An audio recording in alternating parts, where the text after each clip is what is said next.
ಅಂತಾರಾಷ್ಟ್ರೀಯ ಮಹಿಳಾ ದಿನಾಚರಣೆಯನ್ನು ಅಥಣಿ ಪಟ್ಟಣದ ಮಿತೇಶ್ ಪಟ್ಟಣ ಅವರ ಒಡೆತನದ ಪಿಜಿಯಲ್ಲಿ ಆಚರಣೆ ಮಾಡಲಾಯಿತು. ಈ ವೇಳೆ ನ್ಯಾಯವಾದಿ ಮಿತೇಶ್ ಪಟ್ಟಣ ಅವರು ಮಾತನಾಡಿ, ವಿಶ್ವದಾದ್ಯಂತ ಅನೇಕ ದೇಶಗಳಲ್ಲಿ ಅಂತಾರಾಷ್ಟ್ರೀಯ ಮಹಿಳೆಯರ ದಿನಾಚರಣೆಯನ್ನು ಆಚರಿಸಲಾಗುತ್ತದ್ದು ಮಹಿಳೆಯರು ಒಂದೇ ಕ್ಷೇತ್ರಕ್ಕೆ ಮೀಸಲಿರದೆ, ಅದು ರಾಷ್ಟ್ರೀಯ ಜನಾಂಗೀಯ ಭಾಷಾವಾರು ಸಾಂಸ್ಕೃತಿಕ ಆರ್ಥಿಕ ಅಥವಾ ರಾಜಕೀಯ ಕ್ಷೇತ್ರವಾಗಲಿ ಎಲ್ಲದರಲ್ಲೂ ತಮ್ಮದೇ ಆದ ಛಾಪನ್ನು ಮೂಡಿಸಿದ್ದಾರೆ. ಮಹಿಳೆಯರ ಈ ಪ್ರಗತಿಯನ್ನು ಗುರುತಿಸಿ ಮಾರ್ಚ್ 8ನ್ನು ಅವರಿಗೆ ಅರ್ಪಿಸಲಾಗಿದೆ.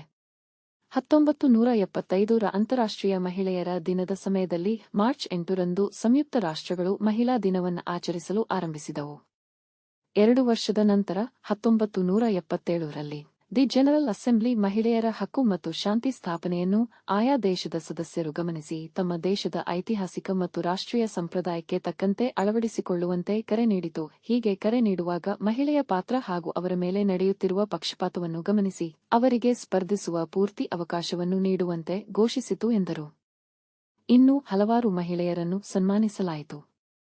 ಈ ಸಂದರ್ಭದಲ್ಲಿ ಮಹಾದೇವಿ ಹೋಳಿಕಟ್ಟಿ, ಸುನೀತಾ ಐಹೊಳೆ, ಸವಿತಾ ಕಾಂಬಳೆ, ಕಲಾವತಿ ಕಿತ್ತೂರ, ಆಶಾ ಪಾಟೀಲ, ರಾಣಿ ಬಡಿಗೇರ, ಜಾನಕಿ ದೇವರಮನಿ, ಸಂಗೀತಾ ಬಾಸಿಂಗೆ ಸೇರಿದಂತೆ ಹಲವರು ಉಪಸ್ಥಿತರಿದ್ದರು.